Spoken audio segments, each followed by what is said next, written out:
इस दुर्लभ सावन के आखिरी सोमवार में ये 18 शिव तत्व को समझकर सोमवारी करें। महादेव खुशियों से घर भर देंगे। देखते देखते इस दुर्लभ सावन के 7 सोमवार खत्म हो गए। ऐसे में भक्त दूर दूर से मंदिरों में पहुंचकर भोले बाबा को जल अर्पित किए। हालांकि भगवान शिव को प्रसन्न करने के लिए शिव तत्व को समझना बहुत जरूरी है। साथ ही श्रद्धा और विश्वास का होना भी अत्यावश्यक है। इसके बिना कोई सिद्ध पुरुष भी भगवान को प्राप्त नहीं कर सकता। श्रद्धा का नाम पार्वती और विश्वास का शंकर है। श्रद्धा और विश्वास का प्रतीक विग्रह मूर्ति हम मंदिरों में स्थापित करते हैं। इनके चरणों पर अपना मस्तक झुकाते हैं, उन पर जल व बिल्व पत्र चढ़ाते हैं, उनकी आरती करते हैं। लेकिन इसके लिए श्रद्धा और विश्वास का होना अत्यावश्यक है। इसके बिना कोई सिद्ध पुरुष भी भगवान को प्राप्त नहीं कर सकता। देवों के देव का सही स्वरूप समझने के बाद ही हम उनका आशीर्वाद प्राप्त कर सकते हैं। शिव पुराण एवं लिंग पुराण में शिव के तत्व को समझ लेने के बाद उस विधि व उस तत्व से जब साधक उनकी पूजा और उपासना करता है तो भोलेनाथ अति प्रसन्न होते हैं और मनोवांछित आशीर्वाद प्रदान करते हैं। तो आइए जानते हैं उन तत्वों के बारे में। शिवलिंग, ये सारा विश्व ही लिंगमय है। शिव का आकार लिंग स्वरूप माना जाता है। उसकी सृष्टि साकार होते हुए भी आधार आत्मा है। ज्ञान की दृष्टि से उसके भौतिक सौंदर्य का कोई बड़ा महत्व नहीं है। मनुष्य को आत्मा की उपासना करनी चाहिए, उसी का ज्ञान प्राप्त करना चाहिए। नंदी, शिव का वाहन वृषभ शक्ति का पुंज है। वह हिम्मत का प्रतीक है। चांद, शांति व संतुलन का प्रतीक है। चंद्रमा मन की मुदितावस्था का प्रतीक है। वह पूर्ण ज्ञान का प्रतीक भी है।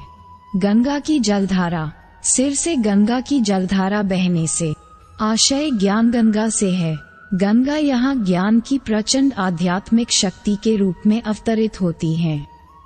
महान आध्यात्मिक शक्ति को संभालने के लिए शिवत्व ही उपयुक्त है। माँ गंगा उसकी ही जटाओं में आश्रय लेती हैं, अज्ञान से भरे लोगों को जीवनदान मिल सके।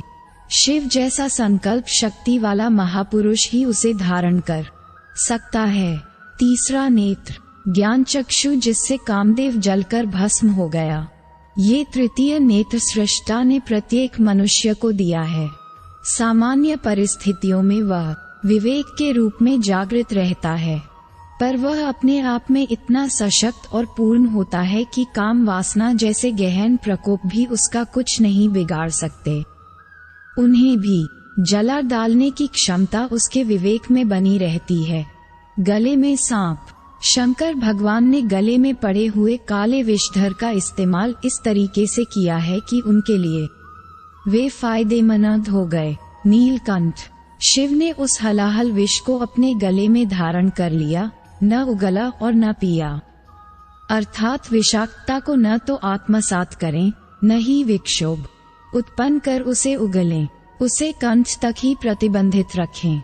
मुंडों की माला, जीवन की अंतिम परिणति और सौगात राजा व रंग समानता से इस शरीर को छोड़ते हैं। वे सभी एक सूत्र में पिरो दिए जाते हैं। यही समत्व योग है। डमरू, शिव डमरू बजाते और मौज आने पर नृत्य भी करते हैं। ये प्रलयंकर की मस्ती का प्रतीक है। उनका डमरू ज्ञान, कला, साहित्य और विजय का प्रतीक है। त्रिशूल, लोभ, मोह, अहंता के तीनों भवबंधन को ही नष्ट करने वाला ये शस्त्र त्रिशूल रूप में धारण किया गया ज्ञान, कर्म और भक्ति की पैनी धाराओं का है। बाघरंबर, शिव बाघ का चर्म धारण करते हैं। जीवन में बाघ जैसे ही साहस और पौरुष की आवश्यकता है, जिसमें अनर्थों और अनिष्टों से जूझा जा सके। भस्म, शिव भस्म को शरीर पर मल लेते हैं ताकि ऋतुओं के प्रभावों का असर न पड़े। मरघट में वास, उन्हें शमशानवासी कहा जाता है। हर व्यक्ति में मरण के रूप में शिव सत्ता का ज्ञान बना रहे, इसलिए उन्होंने अपना डेरा शमशान में डाला है। हिमालय में वास, जीवन के कष्ट कठिनाइयों से जूझकर शिव तत्व सफलताओं की ऊंचाइयों को प्राप्त करता है। शिव गृहस्थ योगी। गृहस्थ होकर भी पूर्ण योगी होना शिव जी के जीवन की महत्वपूर्ण घटना है। सांसारिक व्यवस्था को चलाते हुए भी वे योगी रहते हैं, पूर्ण ब्रह्मचर्य का पालन करते हैं। शिव परिवार। शिव जी के परिवार में सभी अपने अपने व्यक्तित्व के धनी तथा स्वतंत्र रूप से उपयोगी हैं। पत्नी पार्वती, पुत्र देव सेनापति कार्तिकेय तथा कनिष्ठ पुत्र प्रथम पूज्य गणपति हैं। सभी विभिन्न होते हुए भी एक साथ हैं। बैल, सिंह, सर्प, मोर प्रकृति में दुश्मन दिखाई देते हैं, किंतु शिवत्व के परिवार में ये एक दूसरे के साथ हैं। शिव के भक्त को शिव परिवार जैसा श्रेष्ठ संस्कार युक्त परिवार निर्माण के लिए तत्पर होना चाहिए। बिल्वपत्र। बिल्वपत्र को जल के साथ पीसकर छानकर पीने से बहुत दिनों तक मनुष्य बिना अन्न के जीवित रह सकता है। शरीर की इंद्रियां एवं चंचल मन की वृत्तियां एकाग्र होती हैं तथा गूढ़ तत्व विचार शक्ति जागृत होती है। अतः शिव तत्व की प्राप्ति हेतु बिल्वपत्र स्वीकार किया जाता है। शिव मंत्र। ओम नमः शिवाय। शिव का अर्थ है कल्याण। कल्याण की दृष्टि रखकर हमको कदम उठाने चाहिए और हर क्रियाकलाप एवं सोचने के तरीके का निर्माण करना चाहिए।